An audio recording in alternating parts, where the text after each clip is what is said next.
Karachi press club में crime reporters association के सालाना इंतखाबात जारी है। 198 क्राइम रिपोर्टर्स हक राय दही इस्तेमाल करेंगे। बात कर लेते हैं अनुषा जाफरी से, अपडेट कीजिएगा। जी बिल्कुल, देखिए इस वक्त हम कराची प्रेस क्लब में मौजूद हैं और क्राइम रिपोर्टर एसोसिएशन के सालाना इंतखाबात आज जो है वो सज रहे हैं और ये अभी जारी इंतखाबात जर्नलिस्ट पैनल और यूनाइटेड पैनल जो है वो यहाँ पर जो है वो मौजूद है। हमारे साथ इस वक्त जो है वो जो CRA के जो मेंबर्स हैं और जो CRA जो जॉइंट सेक्रेटरी खड़े हुए हैं जर्नलिस्ट पैनल से फयाज यूनुस मौजूद हैं, जो एक सहाफ़ी भी हैं, सीनियर सहाफ़ी हैं। अच्छा फयाज साहब, ये बताइएगा आज CRA के इलेक्शन हो रहे हैं, इंतखाबात किस तरीके से गहमा गहमी और क्या लगता है, कैसा माहौल लग रहा है आपको आज? देखिए बिल्कुल बहुत अच्छा माहौल है। बड़ी तादाद में जो कराची के क्राइम रिपोर्टर्स हैं वो यहाँ पर आ रहे हैं और अपना हक़ राय इस्तेमाल कर रहे हैं। CRA एक रजिस्टर्ड एसोसिएशन है जिसका बनाने का मकसद ये था कि जो कराची के जो क्राइम रिपोर्टर्स हैं उनके जो बुनियादी मसाइल, उनको जो परेशानी है, उनको हम जीतने के बाद हल कर सके। अल्हम्दुलिल्लाह जो हमारा ग्रुप है ये मुसलसल जीतता आ रहा है और जब ये जीतता है तो उसके बाद अपने जो क्राइम रिपोर्टर्स हैं उनके जो तमाम तर मसाइल हैं उनको हल करता है। और उसको हल करने के लिए हम मुख्तलिफ कमेटीज़ बनाते हैं जिसमें हेल्थ कमेटी, एजुकेशन कमेटी, इसके साथ साथ लॉ एंड ऑर्डर की एक अलग से कमेटी बनाते हैं ताकि जो हमारे क्राइम रिपोर्टर्स हैं ना सिर्फ उनके बल्कि कराची प्रेस क्लब के जो मेंबर्स हैं उनके भी मसाइल हल कर सकें। और इस वक्त आप देख रही हैं कि बड़ी तादाद में जो हमारे मेंबर्स हैं 198 के करीब हमारे मेंबर्स हैं और अब तक 100 के करीब वोट कास्ट हो चुके हैं और 2 मुख्तलिफ पैनल आज हिस्सा ले रहे हैं इस इंतखाबात में और अपने जो वोटर्स हैं वो उनकी अपनी तरफ उनको खींच रहे हैं। कब तक ये पोलिंग का अमल जारी रहेगा? ये शाम 5 बजे तक जारी रहेगा और हमें उम्मीद है कि इस बार जो हमारी फतह है एक मरतबा फिर होगी। बिल्कुल, जर्नलिस्ट पैनल की जानिब से काफ़ी गहमा गहमी देखने में आ रही है। इस वक्त आप देख सकते हैं कि यहाँ पर जो है वो अंदर पोलिंग का अमल जो है वो जारी है, 5 बजे तक ये जारी रहेगी। अब बेसिकली इसको करवाने का मकसद यही है जो कराची के क्राइम रिपोर्टर्स हैं उनके जो बुनियादी मसाइल हैं उसको जो है वो हल किया जाए। और ये अब जो है वो आज जो है वो 100 वोट जो है वो कास्ट हो चुके हैं, 5 बजे तक ये जारी रहेगी। फयाज यूनुस हमारे साथ मौजूद है, दीगर जो रिपोर्टर्स हैं वो भी यहाँ पर मौजूद हैं और फिलहाल जो है वो CRA के जो इलेक्शन है उसका सिलसिला ये आज जारी है। जी, डॉक्टर्स की रिहाइशगाह या कचरा कुंडी। जिना अस्पताल की डॉक्टर कॉलोनी में कचरे के अंबार, कचरे के ढेर से ताफुन उठने लगा। मच्छरों की बहुतात, बीमारियों का भी खतरा बढ़ गया। रिहायशियों का अस्पताल इंतजामिया से फौरी सफाई कराने का मुतालबा। इसी पर मज़ीद तफसीलात हासिल कर लेते हैं। इब्राहिम दिन ने हमें ज्वाइन किया है, बताइएगा इब्राहिम। बिल्कुल, ये जिला अस्पताल के अंदर जो है वो दर्जनों घर बने हुए जो कि डॉक्टर्स कॉलोनी है, इसके अंदर जो है वो कचरे के अंबार लग चुके हैं। अस्पताल की इंतजामिया अपनी सियासत में लगी हुई है, लेकिन जो अस्पताल की रिहायशी कॉलोनी जिसमें दर्जनों डॉक्टर्स रहते हैं अपनी फैमिली के साथ, जिसमें मर्द और ख्वातीन डॉक्टर्स भी हैं, दर्जनों घर बने हुए हैं, वहाँ के बिल्कुल सामने कॉर्नर पे जो है वो कचरे के अंबार लग चुके हैं। सफाई का कोई पुरसाने हाल नहीं, सफाई नहीं कराई जा रही, जिसकी वजह से वहाँ पे ताफून फैलना शुरू हो गया और मच्छरों की बहुतात हो चुकी है। और इस हवाले से वहाँ से गुजरने वाले जो डॉक्टर्स हैं उनकी फैमिलीज हैं वो भी शदीद परेशान है क्योंकि वहाँ पे कचरे के अंबार लग चुके हैं और वहाँ पे ताफून फैल चुके हैं। वहाँ पे गाड़ियाँ भी बराबर में पार्क की जा रही हैं और घरों के अंदर भी स्मेल आना शुरू हो गई है और रात के वक्त जो है मच्छरों की बहुतात होती है। तो अस्पताल जो डॉक्टर्स कॉलोनी में रहने वाले डॉक्टर्स हैं उन्होंने अपनी इंतजामिया को कई बार आगाह किया कि फौरी तौर पर सफाई के लिए इकदाम किए जाए, जरासीम का स्प्रे किए जाएँ, लेकिन इंतजामिया की जाने से कोई तवज्जो नहीं दी जा रही, जिसकी वजह से मजीद जो है वो जो डॉक्टर आवाम की खिदमत कर रहे हैं, आवाम का इलाज कर रहे हैं, अब वो ऐसा लग रहा है कि वो खुद जो है वो बीमारियों का शिकार हो जाएंगे, चिकनगुनिया या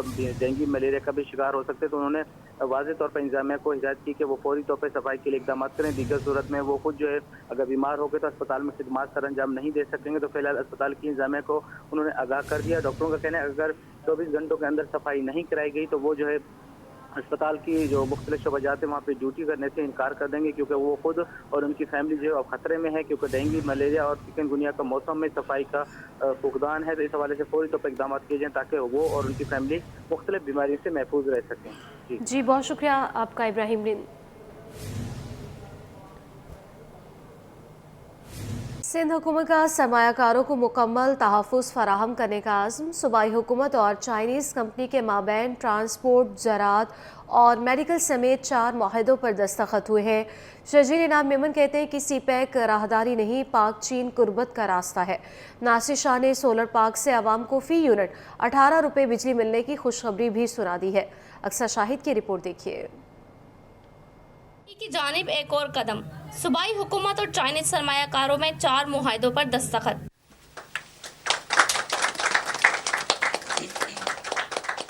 सीनियर वजीर शर्जील इनाम मेमन बोले, चीन ट्रांसपोर्ट, मुतबादिल तवानाई और ज़राअत के शोबों में सरमायाकारी करेगा। सिंध पब्लिक प्राइवेट पार्टनरशिप में तमाम सूबों में सबसे आगे है। इस डेलीगेशन की एक और मीटिंग हुई सदर पाकिस्तान मोहतरम आसिफ अली ज़रदारी साहब के साथ, और उसमें चाइनीज़ कौंसल जनरल साहब जो थे वो भी मौजूद थे।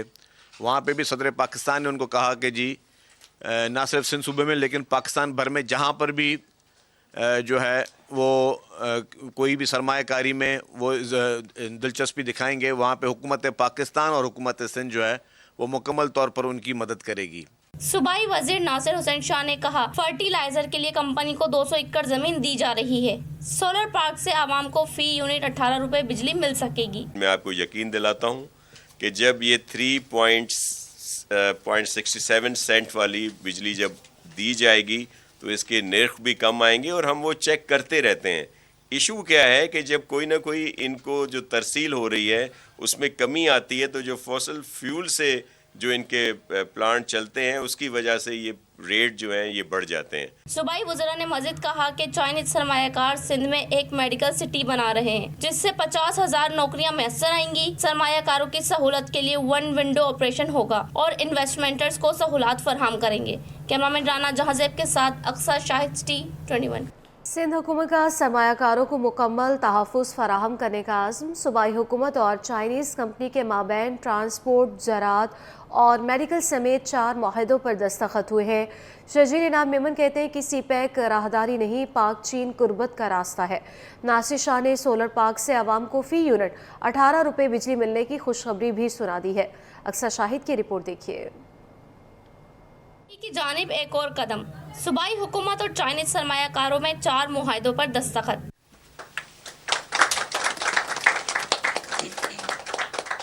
सीनियर वजीर शर्जील इनाम मेमन बोले, चीन ट्रांसपोर्ट, मुतबादिल तवानाई और ज़राअत के शोबों में सरमायाकारी करेगा। सिंध पब्लिक प्राइवेट पार्टनरशिप में तमाम सूबों में सबसे आगे है। इस डेलीगेशन की एक और मीटिंग हुई सदर पाकिस्तान मोहतरम आसिफ अली ज़रदारी साहब के साथ, और उसमें चाइनीज़ कौंसल जनरल साहब जो थे वो भी मौजूद थे। वहाँ पे भी सदर पाकिस्तान ने उनको कहा कि जी ना सिर्फ सिंध सूबे में लेकिन पाकिस्तान भर में जहाँ पर भी जो है वो कोई भी सरमायाकारी में वो दिलचस्पी दिखाएंगे, वहाँ पे हुकूमत पाकिस्तान और हुकूमत सिंध जो है वो मुकम्मल तौर पर उनकी मदद करेगी। सूबाई वजीर नासिर हुसैन शाह ने कहा, फर्टिलाइजर के लिए कंपनी को 200 एकड़ जमीन दी जा रही है। सोलर पार्क से आवाम को फी यूनिट 18 रुपए बिजली मिल सकेगी। मैं आपको यकीन दिलाता हूँ कि जब ये 3.67 सेंट वाली बिजली जब दी जाएगी तो इसके नर्ख भी कम आएंगे, और हम वो चेक करते रहते हैं। इशू क्या है कि जब कोई ना कोई इनको जो तरसील हो रही है उसमें कमी आती है, तो जो फॉसिल फ्यूल से जो इनके प्लांट चलते हैं उसकी वजह से ये रेट जो है ये बढ़ जाते हैं। सूबाई वज़रा ने मज़ीद कहा कि चाइनीज सरमायाकार सिंध में एक मेडिकल सिटी बना रहे हैं, जिससे 50,000 नौकरियां मैसर आएंगी। सरमायाकारों की सहूलत के लिए वन विंडो ऑपरेशन होगा और इन्वेस्टमेंटर्स को सहूलत फराहम करेंगे। कैमरामैन राना जहाजेब के साथ अक्सर Shahid, T21। Secretary transport CEO trans Karachi ने यूनिवर्सिटी रोड पर पाइपलाइन के मसले का जायजा लिया। KWSC की इंतजामिया को मौके पर बुलाया गया। बात कर लेते हैं अक्सर शाहिद से, बताइएगा। बिल्कुल, सेक्रेटरी ट्रांसपोर्ट और सीईओ ट्रांस कराची ने यूनिवर्सिटी रोड पर फटने वाली पाइपलाइन के मसले का जो वो जायजा लिया है। SMTA डिपार्टमेंट के सेक्रेटरी असल जामिन और सेक्रेटरी ट्रांस कराची के सीईओ जनाब तारिक मंजूर ने यूनिवर्सिटी रोड से दौरा किया है। पुरानी के पाइपलाइन के फटने का जो है वो जायजा लिया है। कराची वाटर सर्विस बोर्ड के इंतजामिया को मौके पर बुला कर जो 70 साल पुरानी पाइपलाइन फटने पर जो यूनिवर्सिटी रोड से गुजरने वाली की तफसीलात जो है वो हासिल किए। दौरान दौरे के सेक्रेटरी ट्रांसपोर्ट और सीईओ ट्रांस कराची की पाइपलाइन की फौरी तौर पर मरम्मत की जो हिदायत दी गई है। रेड लाइन मंसूबे को जो है वो जल्द से जल्द तामीराती काम जो मुकम्मल करना है और मुताबिक को जो सहूलियात फराहम करनी है, जिसके बाद जो है वो तमाम अमले को जो फौरी तौर पर काम मुकम्मल करने की हिदायत दे दी गई है। बहुत शुक्रिया, आपने हमें अपडेट किया।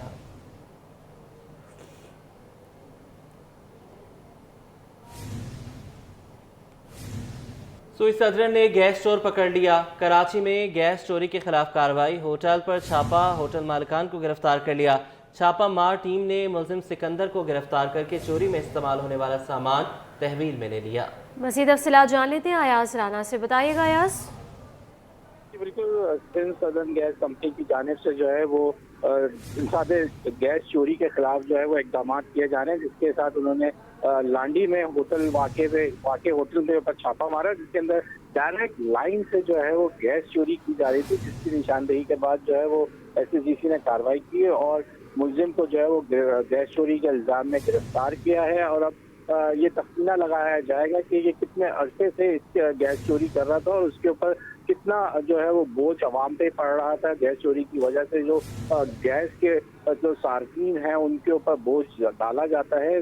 अब ये तमाम पैसे जो है वो इस गैस चोर से वसूल करने के लिए अब उसके लिए FIR दर्ज की जाएगी और इसका तख्मीना लगाया जाएगा कि ये कितनी गैस चोरी की गई है, जिसकी वजह से SSGC को भी नुकसान उठाना पड़ा है। जी बहुत शुक्रिया आपका अयाज राना।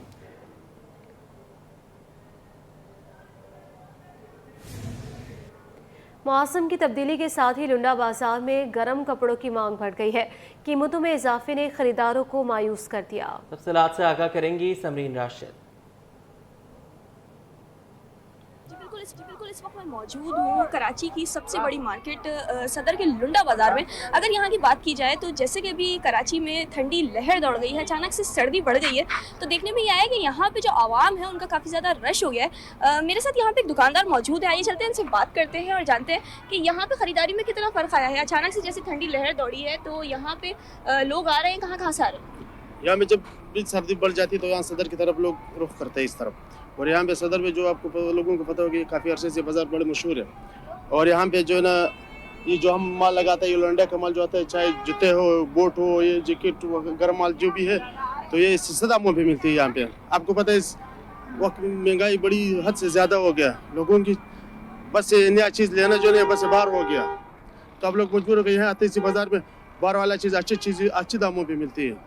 लेकिन बनस्बत ये है कि इस साल 2-3 साल से ये महंगाई बढ़ते जा रहा है, आगे मार्केट से हमें चीज़ महंगा मिल रहा है, तो हमें भी यहाँ से कुछ इजाफा करना पड़ता है। यहाँ में भी कुछ लोग शिकायत करते हैं कि भाई यहाँ पे महंगाई है, तो बनस्बत अगर बाकी से देखा जाए तो ये महंगाई बहुत ज़्यादा है, ये चीज़ अभी भी कम रेट में मिल रहा है।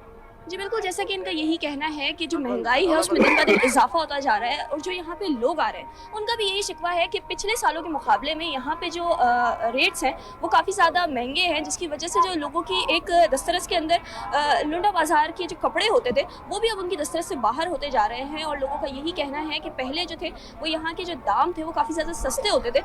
यहाँ पर अभी इनका यही कहना था तकरीबन 200 रुपये से अगर आपको जैकेट मिलना स्टार्ट हो जाती है तो ये एक बहुत अच्छा उन लोगों के लिए जो आराम से ज़्यादा पैसे खर्च नहीं कर पाते इन गर्म कपड़ों पे, तो उनके लिए उनकी दस्तरस में ये होना ज़्यादा बेहतर होता है कि वो यहाँ पे आएँ और सस्ते दामों में चीज़ें खरीद लें और सर्दी में गर्म कपड़ों से लुत्फ़अंदोज़ हो जाएं। जी अब आपको बताएं कि कराची में नौजवान रात को देर से जागने लगे, होटलों पर खाने पीने और सिगरेट नोशी का इस्तेमाल भी बढ़ने लगा।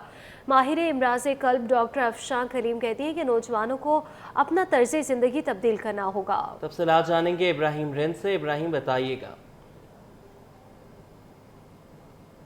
जी देखिए, बिल्कुल शहर कायद के नौजवान दिल के अमराज में मुब्तला हो रहे हैं और इसकी वजूहत यही है कि रात को देर तक जागना और मुख्तलिफ होटल्स पे बैठ के रात देर तक गपशप करना और जो है तंबाकू नोशी और गैर मियारी एशिया खाना जो है वो शामिल हैं। तो इस वक्त हम मौजूद हैं कराची में दिल की बीमारियों के सबसे बड़े अस्पताल से दूसरा जो अस्पताल है Karachi institute of heart disease अस्पताल, इसके अंदर मौजूद हैं डॉक्टर अफशान कलीम साहबा। क्या मैसेज देंगी नौजवान नस्ल को कि देर तक होटलों में बैठना, तंबाकू सिगरेट नोशी इस्तेमाल करना वजूहत में ये शामिल हैं कि नहीं, और क्या मैसेज देंगी नौजवान नस्ल को? बिल्कुल, ये सारी चीज़ें बिल्कुल शामिल हैं कि जो आपने बताया जैसे रात को देर तक जागना, स्मोकिंग करना, सेडेंटरी लाइफ स्टाइल, नींद पूरी ना होना, ये सब दिल के अमराज में एक फ़ैक्टर हो सकते हैं। बड़े लोगों में तो ये होता है कि अगर उनके रिस्क फैक्टर्स हैं उनको प्रॉपर्ली कंट्रोल किया जाए अच्छा सा, शुगर है, ब्लड प्रेशर है या और ऐसे उनके लाइफ स्टाइल है, ओबेसिटी है, कोलेस्ट्रॉल के मसले हैं, इनको एक प्रॉपर तरीके से उनकी ट्रीटमेंट की जाए, फॉलोअप्स प्रॉपर किए जाएं। Healthy life style, physical activity बहुत बहुत बहुत ज़्यादा इम्पॉर्टेंट होती है कि आप खाने पीने से लेके आपके सोने जागने हर एक की एक रूटीन होनी चाहिए। थी माहिर इमराज कल्ब डॉक्टर अफशान करीम साहबा, जिन्होंने कहा कि अवाम को चाहिए ख़ासतौर पर नौजवानों को कि वक्त पर सोएं, वक्त पर उठें और गैर ज़रूरी होटलों पर ना बैठें और वर्जिश को मामूल बनाएं ताकि जो नौजवान नस्ल है वो दिल के अमराज से महफूज रह सके। अलीगढ़ इंस्टीट्यूट ऑफ टेक्नोलॉजी की चौथी सालाना ग्रेजुएशन तकरीब का इनेकाद किया गया। मुआवने खुसूसी बराए वज़ीर आला सिंध जुनैद बुलंद कहते हैं कि तलबा इस मुल्क का सरमाया है, मेहनत करें और पाकिस्तान का नाम रोशन करें। तफसीलात जानेंगे उसामा मलिक से। अलीगढ़ इंस्टीट्यूट ऑफ टेक्नोलॉजीज़ में जो है वो सालाना ग्रेजुएशन तकरीबात का इनेकाद किया गया है, जिसमें जो है तलबा और तालिबात को और गोल्ड मेडल्स हासिल करने वालों को डिग्रियाँ दी गई हैं। तकरीब के मेहमान खुसूसी वज़ीर आला सिंध के मामले खुसूसी जो है डॉक्टर जुनैद बुलंद इकबाल साहब इस वक्त हमारे साथ मौजूद हैं। इनसे मज़ीद तफसीलात जानते हैं। सर बताइएगा, एक दिन आपकी भी ग्रेजुएशन तकरीब थी, आज बच्चों की है, तो कैसा लग रहा है आपको? बिस्मिल्लाहिर्रहमानिर्रहीम। पहले तो मैं आपको जो है शुक्रिया अदा करता हूँ, और आज मैं जो इस प्रोग्राम में आया था अलीगढ़ इंस्टीट्यूट का, ये जो है बच्चों की आज सेरेमनी थी, और मैं समझता हूँ कि ये वक्त हर किसी पे आता है, और मैं ख़ुद अपना वो वक्त याद कर रहा था जब मैंने ग्रेजुएशन की थी। और ये बच्चे जो मैं इदारे से मुंसलिक हूँ, बिलाल भुट्टो साहब ने मुझे वज़ीर किया स्टफ्टा का, तो हमारा जो इदारे का मकसद भी यही है, जो बच्चे मैट्रिक इंटर करते हैं उनको हम जो है स्किल दें और वो रोज़गार जो है अपना मुहैया करके अपने मुल्क का। बताइएगा, आपके पास टेक्निकल बूट भी है, तो उसके लिए आप क्या करने जा रहे हैं टेक्निकल इंस्टीट्यूट के लिए? देखें, टेक्निकल इंस्टीट्यूट जो माजी में आई थिंक प्राइवेट 670 इंस्टीट्यूट हैं, उसके अलावा हमारे कराची में और इंटीरियर में भी बड़े इंस्टीट्यूट जो एक्टिव हैं, तो उसमें जो चीज़ें माजी की हम उसको थोड़ा चेंज ला रहे हैं। और इंशाल्लाह आप देखेंगे बिलाल भुट्टो साहब का विज़न वही है कि नौजवानों को रोज़गार देना है, और जो मेरे हिसाब से आगे चल के इस मुल्क के लिए जो नौजवान इधर से जो है डिग्रियाँ ले रहे हैं, वो इस मुल्क के लिए और बिज़नेस के लिए कम्युनिटी जो उनको वो फ़ायदेमंद साबित होंगे। Thank you. वज़ीर आला सिंध के मामले खुसूसी जुनैद बुलंद साहब हमारे साथ मौजूद थे और बता रहे थे कि हम टेक्निकल इंस्टीट्यूट के लिए भी काम करने जा रहे हैं, और यही जो तलबा डिग्री लेकर निकल रहे हैं मुल्क को कौम के लिए करामत साबित होंगे। जी। लियाकत नेशनल लाइब्रेरी में 7वां सिंध लिटरेचर फेस्टिवल आबोताब से जारी है। मुख्तलिफ मौज़ूआत पर मुबाहिसे, मुशायरे और सकाफ़ती सेशंस होंगे। शुरका के लिए खुसूसी स्टॉल्स भी लगाए गए हैं, जहां अजरक, सिंधी टोपी और किताबें तवज्जो का मरकज़ बनी हुई हैं। आगाह करेंगे फरहान खान। जी बिल्कुल, इस वक्त मैं लियाकत मेमोरियल लाइब्रेरी के अंदर मौजूद हूँ, जहाँ पे सिंधी लिटरेचर फेस्टिवल का जो वो एहतमाम किया गया है। 2 रोज़ा इस फेस्टिवल के अंदर मुख्तलिफ सेशंस के साथ स्टॉल्स भी सजाए गए हैं, जहाँ पे सिंधी सकाफ़त को जो वो मुताल्लिक ये स्टॉल्स यहाँ पे मौजूद हैं। अगर मेरे कैमरामैन सज्जाद अगर आपको यहाँ दिखाएँ तो इस स्टॉल के अंदर यहाँ पे सिंधी अजरक, सूट और दीगर जो वो टोपी और खूसे और मुख्तलिफ ऐसी सिंधी सकाफ़त से रिलेटेड यहाँ पे चीज़ें मौजूद हैं, जो कि यहाँ पे इस सिंधी लिटरेचर फेस्टिवल के अंदर सजाई गई हैं। इस वक्त स्टॉल के जो ऑनर है वो हमारे मौजूद हैं, इनसे बात करते हैं। मुझे बताइएगा कि आज इस फेस्टिवल के अंदर आप खुद यहाँ पे आए हैं, क्या क्या चीज़ें लेके आए हैं और क्या कहना चाहेंगे इस सिंधी लिटरेचर फेस्टिवल के बारे में? असल में इस तरह के फेस्टिवल होने चाहिए हमारे कल्चर को, हमारी चीज़ों को सपोर्ट करने के लिए। और हमारे पास हमने ये अजरक के सूट्स लगाए हैं, अजरकें लगाई है, सिंधी टोपी लगाई है, और हम अजरक जो हमारे कल्चर को एक नए ट्रेंड में लाएं। जिस तरह भी हमने ये ट्राई और पॉकेट स्क्वायर बनाए हैं, इसके अलावा ये हमने जैकेट्स बनाई हैं डेनिम की। इसके अलावा हमने काफ़ी हम जो अपने कल्चर को जो है वो नए ट्रेंड में ला रहे हैं, जो आजकल का फैशन है, तो हम उस हिसाब से उसको चला रहे हैं। बुक स्टॉल के ऑनर भी हमारे हमरा मौजूद हैं, इनसे बात करते हैं। मुझे बताइए सर, सिंधी ज़बान से रिलेटेड किताबें सजाई हैं यहाँ पे, या डिफरेंट जो वो मुख्तलिफ ज़बानों की जो वो यहाँ पे किताबें मौजूद हैं? यहाँ तो मुख्तलिफ ज़बानों की हैं, बलोची में भी है, सिंधी में भी है, उर्दू में भी, इंग्लिश में भी है। ठीक है ना। अब जहाँ भी हमारे यहाँ कल्चर डे होता है या कोई इस तरह प्रोग्राम होता है तो हर तरह के लोग आते हैं। सिंधी लिटरेचर फेस्टिवल है जिसके रंग जो वो यहाँ बिखरे हुए नज़र आ रहे हैं। किताबों की बात की जाए तो वो भी स्टॉल्स यहाँ पे मौजूद हैं, साथ ही साथ अजरक और दीगर जो वो सिंधी सकाफ़त से रिलेटेड यहाँ पे जो स्टॉल सजाए गए हैं। 2 रोज़ा ये फेस्टिवल है जिसके अंदर मुख्तलिफ स्टॉल्स के साथ साथ सेशंस का भी एहतमाम किया गया है, जिसका इब्तिदा जो वो आज कर दिया गया है और ये कल तक जो वो जारी रहेगा।